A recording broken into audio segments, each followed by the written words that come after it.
दिव्यानी व्यास और स्वागत है आपका जनता समाचार में। चलिए रुक करते हैं आज की खास खबरों पर। उत्तर प्रदेश से अलग होकर बने उत्तराखंड को पहाड़ी प्रदेश के तौर पर जाना जाता है। चारधाम और पर्यटन व्यवसाय की उत्तराखंड में मुख्य आमदनी का स्रोत है। माना जाता है देवभूमि के लोग बेहद ही सरल स्वभाव के होते हैं, इसीलिए राजनीतिक पार्टियां लगातार देवभूमि में जनभावनाओं से खिलवाड़ करती है। उत्तराखंड के राजनीतिक हालात राज्य बनने के बाद में इसी और इशारा करते हैं, क्योंकि प्रदेश बनने के बाद भी राजनीतिक उठापटक यहां आज तक प्रचंड बहुमत की सरकार होने के बाद भी जारी है। यही वजह है प्रदेश की जनता अपने को आज भी ठगा हुआ महसूस करती है। यूपी से अलग राज्य की मांग इसलिए की गई थी ताकि इस पहाड़ी क्षेत्र का जो विकास नहीं हो पाया है उसे संभव बनाया जा सके। 20 नवंबर 2000 को तत्कालीन अटल सरकार ने उत्तराखंड को अलग पहाड़ी राज्य की सौगात दी थी, पर पहाड़ के विकास की आशा आज भी पहाड़ जैसी ही है। राजनीतिक दल लगातार प्रदेश की भोली भाली जनता के खिलाफ खिलवाड़ करती रही है और आज भी पहाड़ की जनता की आशाएं राजनीतिक अस्थिरता की भेंट चढ़ती जा रही है। त्रिवेंद्र रावत पूरे 4 साल मुख्यमंत्री की कुर्सी संभाले रहे, लेकिन अचानक उनको सत्र के बीच से बुलाकर पार्टी से मुख्यमंत्री पद से इस्तीफा दिलवा दिया और पौड़ी से सांसद तीरथ सिंह को मुख्यमंत्री की कमान दी गई। लेकिन संवैधानिक दिक्कतों के चलते तीरथ सिंह रावत भी 3 महीने इसमें ही विदा हो गए। उसके बाद बीजेपी ने सबको हैरान करते हुए युवा नेता पुष्कर सिंह धामी को मुख्यमंत्री बना दिया। अब उन्हीं के नेतृत्व में बीजेपी चुनाव में उतर रही है। लगभग अपने 6 महीने के कार्यकाल में सीएम पुष्कर सिंह धामी ने ऐसे कई फैसले लिए हैं जो अगर पूरा हो जाए तो वो मील का पत्थर साबित होंगे। बीजेपी के चुनाव कंपनी में आज हमारे साथ मौजूद है स्वाति शर्मा, जो काशीपुर मंडल प्रभारी है और जिनसे जानते हैं बीजेपी के विकास यात्रा को। पूरे प्रचार अभियान में मुख्यमंत्री के द्वारा किया गया कौन सा ऐसा कार्य है जिसको आप लोग प्रमोट कर रही हैं या जो आपके पूरे इस प्रचार कैंपेनिंग में मास्टर स्ट्रोक साबित हो रहा है? देखिए, अगर कार्यों की बात की जाए तो कोई एक कार्य नहीं, हम अनेकों कार्य गिना सकते हैं अपनी सरकार के। सबसे मेन अगर आप कार्य देखेंगे तो पहला है ऑल वेदर रोड। इस योजना के अंतर्गत 12,000 करोड़ लागत के साथ 889 किलोमीटर सड़क का निर्माण किया जा रहा है, जिसमें 724 किलोमीटर सड़क बन चुकी है और बाकी की 165 किलोमीटर सड़क बननी बाकी है और यह कार्य भी जल्द ही कंप्लीट हो जाएगा।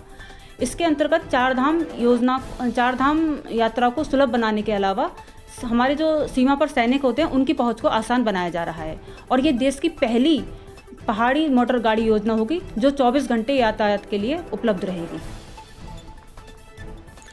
चूँकि अभी पुष्कर सिंह धामी जी खटीमा आए थे तो उन्होंने कहा था इंफ्रास्ट्रक्चर को लेकर के हमने बहुत सारे काम किए, लेकिन जब हम एक आम आदमी से पूछते हैं तो सिर्फ सड़क के अलावा बाकी इंफ्रास्ट्रक्चर चीज़ में कोई चीज़ उनको दिखाई नहीं देता है।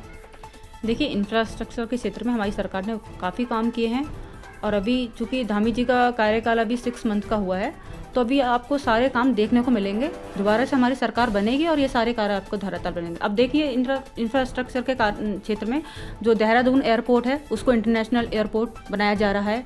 जो हमारा पंतनगर एयरपोर्ट है उसको भी ग्रीनफील्ड एयरपोर्ट में कन्वर्ट किया जा रहा है और बद्रीनाथ, जो हमारा बद्रीनाथ के लिए 250 करोड़ योजना का मतलब स्वीकृत की गई है। केदारनाथ का पुनर्निर्माण कार्य हो रहा है। तो ये सारी ही योजनाएं आपको देखने को मिलेंगी और जल्दी ही देखने को मिलेंगी। आप देखेंगे 60 सीटें लेकर हम बीजेपी की दोबारा से सरकार उत्तराखंड में बना रहे हैं और ये सारी योजनाएं आपको फिर से देखने को मिलेंगी और धरातल पर आप देखेंगे। जनता समाचार में जुड़ने के लिए बहुत बहुत धन्यवाद स्वाति जी, और आपको शुभकामनाएं हैं कि आप जो है अच्छे 60 सीटें जीत के आए। धन्यवाद। बात हम करते हैं वुमेन एम्पावरमेंट को लेकर के, महिलाओं को लेकर के पुष्कर सिंह धामी जी ने क्या किया, आप क्या कह करके लोगों से वोट लेंगी? देखिए, महिलाओं के लिए हमारी सरकार ने अनेकों योजनाएं बनाई हैं। सौभाग्यवती योजना, महालक्ष्मी योजना, स्वरोजगार योजना, गौरा कन्या धन योजना। लेकिन मैं आपको आज एक योजना से अवगत कराऊंगी जो है घसियारी कल्याण योजना। यह योजना विशेषकर पहाड़ी महिलाओं के लिए बनाई गई है। हमारी पहाड़ी महिलाएं घास लेने पहाड़ों पर जाती हैं, लेकिन पहाड़ों पर प्राकृतिक विपदाएं आती ही रहती हैं। तो ऐसी विपदा को दूर करने के लिए इस योजना के अंतर्गत आप पशुओं के लिए मतलब चारा और पौष्टिक आहार उपलब्ध कराया जाएगा आफ्टर रजिस्ट्रेशन। आप रजिस्ट्रेशन कराइए और उसके बाद पशुओं के लिए आपको चारा और पौष्टिक आहार घर बैठे मिल जाएगा। इससे क्या होगा कि वो पशुपालन मतलब अच्छे से कर पाएंगे और जिस तरह से वो दूध वगैरह बेचकर अपना जीवन यापन अच्छे से कर सकते हैं। तो हमारी सरकार सिर्फ महिलाओं या युवाओं के लिए नहीं बल्कि ऐसे क्षेत्र में भी गई है जहाँ दूसरी सरकारों की सोच भी नहीं जाती। पशुओं के लिए भी उन्होंने कार्य किया है, जो हमारे भूखे प्यासे पशु रहा करते थे, प्राकृतिक विपदाएं जब आ जाती थी, तो अब उनके लिए भी हमारी सरकार ने कार्य किया है। स्वास्थ्य सेवाओं को लेकर के पुष्कर सिंह धामी जी क्या कर रहे हैं? देखिए, स्वास्थ्य सेवाओं के लिए हमारी सरकार ने बहुत काम किए हैं और आपने देखा पिछले कोरोना काल में हमारी सरकार ने लिमिटेड सोर्सेज के साथ काफ़ी जनता को लाभान्वित किया और इसी के लिए स्वास्थ्य के लिए देखते हुए हमारी सरकार ने उधम सिंह जिले में एक नया satellite centre, AIIMS satellite centre स्थापित किया है और इसके लिए 100 एकड़ ज़मीन राज्य सरकार की ओर से प्रदान की जाएगी। मैडम, पहला सवाल आपसे ये है कि 60 पार कैसे? आपने तो क्वेश्चन दे दिया नारा कि इस अब की बार 60 पार कैसे? देखिए, 60 पार का जो हमने टारगेट लेकर हम जो चल रहे हैं वो हम अपने कार्यों के आधार पर लेकर चल रहे हैं। पिछले 70 सालों में जो कार्य नहीं हुए वो हमारी सरकार ने 7 साल में करके दिखाए हैं और इसी आधार पर हम बोलते हैं कि मोदी जी के नेतृत्व में, पुष्कर सिंह धामी जी के नेतृत्व में हम बीजेपी सरकार पुनः उत्तराखंड में लेकर आ रहे हैं। बीजेपी ने एक नारा दिया है, युवा प्रदेश युवा मुख्यमंत्री, और विपक्ष का आरोप है कि युवाओं के लिए उन्होंने 0 कार्य किया है। ऐसे कैसे आप 60 पार चलेंगे?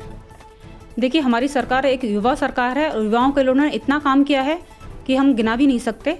सबसे पहला काम तो उन्होंने यही किया है कि जो कॉम्पिटिटिव एग्जाम है उनमें अभ्यर्थियों के लिए 1 वर्ष की आयु सीमा में छूट दी है। साथ ही जो सिविल की तैयारी कर रहे हैं उनमें अगर जो बच्चे प्री क्लियर कर लेते हैं तो उनको मेंस की तैयारी के लिए 51,000 रुपये की धनराशि प्रदान की जाएगी। साथ ही गौरा देवी कन्या धन योजना के अंतर्गत जो हमारी 12th पास बच्चियां होंगी उनके लिए 51,000 रुपये की आर्थिक सहायता दी जाएगी और इसके साथ ही साथ 10th और 12th पास आउट बच्चों के लिए टैबलेट और लैपटॉप वितरित किए जाएंगे और इसके अलावा इतनी योजना है कि हम गिना भी नहीं सकते। तो हमें लगता है कि युवा वर्ग जो है वो बीजेपी से खुश है और इसी के लिए वो बीजेपी को फिर से बहुमत के साथ उत्तराखंड में सरकार बनाने में सहयोग करेगा।